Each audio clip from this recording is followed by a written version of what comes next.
C'est extraordinaire. Qu'est-ce qu'on peut faire, hein? C'est comme... c'est géant. Mais vous faites rien de petit, hein, vous? Armand Vaillancourt a 85 ans. Et toujours cette même énergie folle et débridée. Partout dans son atelier, on trouve des œuvres, des projets. Ici, une étude pour une immense sculpture destinée au 375e anniversaire de la ville de Montréal. Pour l'instant, il n'y a pas de preneur. On va aller voir le maire, là. Le maire... Coderre, oui, je pense qu'il est par là. Et voilà. Des archives qui témoignent d'une carrière qui s'étend sur plus de 60 ans. Beaucoup d'articles de presse. Armand Vaillancourt a fait à quelques reprises l'objet de reportages dans des grands magazines américains pour une œuvre, sa fameuse fontaine de San Francisco. La voici à l'époque des beaux jours, cette fontaine qu'a construit Armand Vaillancourt.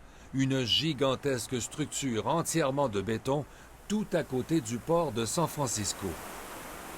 Vaillancourt a consacré 4 années de travail en Californie à cette fontaine résolument moderne. L'eau coule à flot.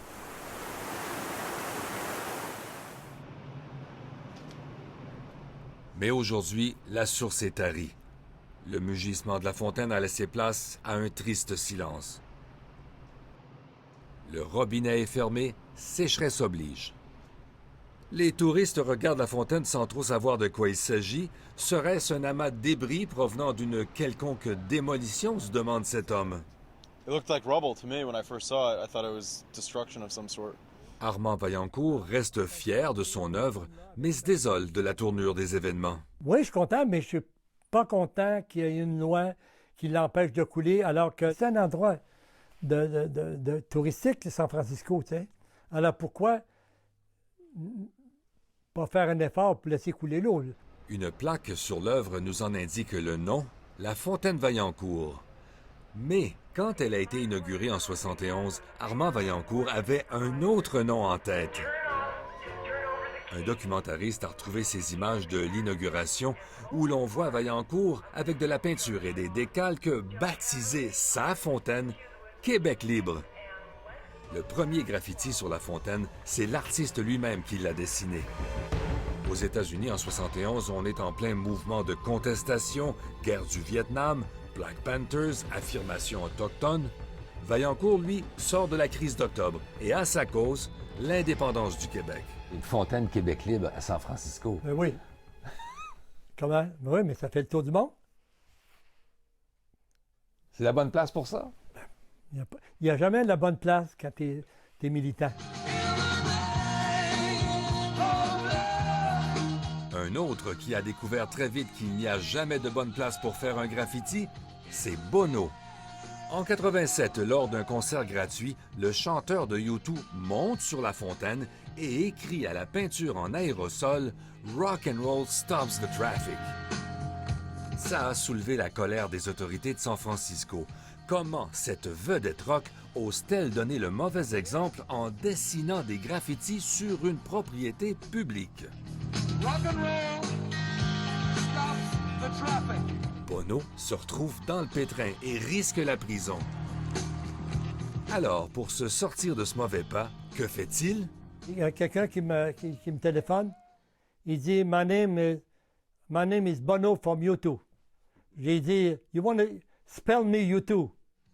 Spelle-moi ton frère en c'est qui ce singe-là? Là?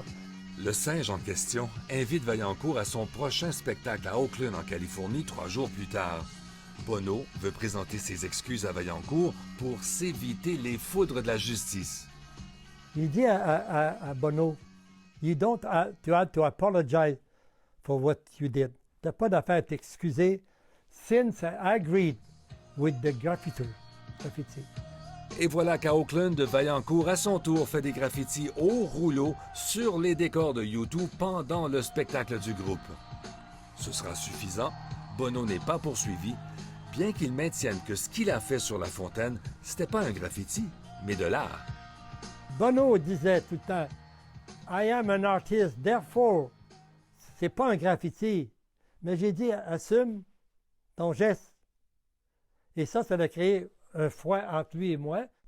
Des froids, le très radical Armand Vaillancourt en a connu, disons, quelques-uns dans sa vie. À San Francisco, par exemple, les autorités en avaient tellement assez du sculpteur québécois que quand le projet de fontaine a été terminé, ils ont rasé son atelier au bulldozer. Mais pourquoi ils ont fait ça? La rage au cœur. Se venger. Ils vous en voulaient. Oui, mais il ne voulait pas moitié. Vaillancourt est radical, bagarreur, tire dans toutes les directions, et on peut voir comment il a pu se faire quelques ennemis. Les gens aiment mon travail, mais ils n'aiment pas ma pensée. C'est ce qui fait que je fais ce travail, ce que je fais. C'est pas un travail de putain là, que je fais là. Un travail d'une conscience sociale. Dans ce même esprit, Armand Vaillancourt a un autre projet. C'est l'étude pour la grande toile, la force ouvrière. À Longueuil. Oui, à Longueuil. Une sculpture monumentale, un projet de 2 millions à la mémoire des travailleurs et du syndicaliste Michel Chartrand. Ça fait 4 ans que je travaille sur ça. Oui. Mais parce qu'il nous manque encore pas mal d'argent. À San Francisco, une sécheresse a fait taire sa fontaine.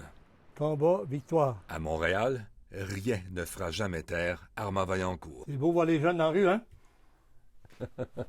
Pas tout le monde qui le pense, là? Mais non, mais ça, il y en a qui ne pensent pas non plus. C'est ça le problème.